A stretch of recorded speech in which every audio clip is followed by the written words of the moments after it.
I think my decision to be trustee was very much about giving something back. I came at a time whereby I had a bit of spare capacity in my own diary, and having seen the work I'd done from a prison governor point of view, I thought there's something I could offer an organisation in terms of my free time, my experience, my advice.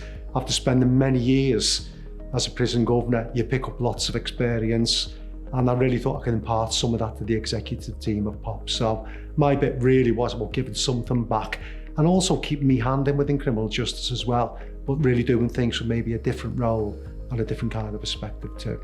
So the reason I chose POPs is because I had first-hand experience of working with them.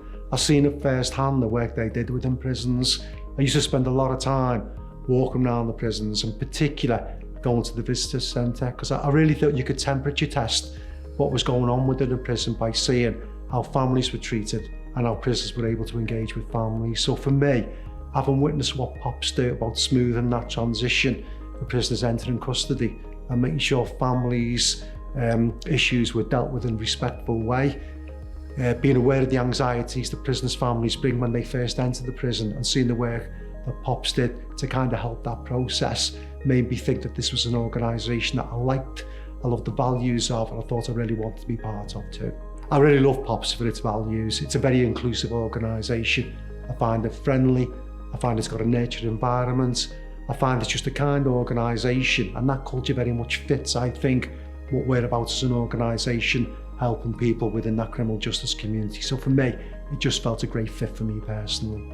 I think POPs make some massive impact. I think sometimes it's very difficult to understand exactly what help you're giving to prisoners and what help you're giving to families. This is an immensely stressful time for both parties, so anything you can do to alleviate some of the stress, both on prisoners' side and not the stress also on family side, which should never be underestimated.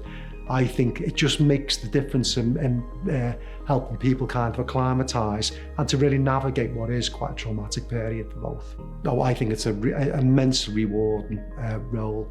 I think it's not just the dry elements of dealing with all the statutory function around good governance and financial controls, but it's much more about the strategic direction of the organisation, how we grow as an organisation, how you impart your wisdom, develop the culture, develop the values, but also provide some oversight to the executive team around risk management, issue management, and just the general well-being of the organisation.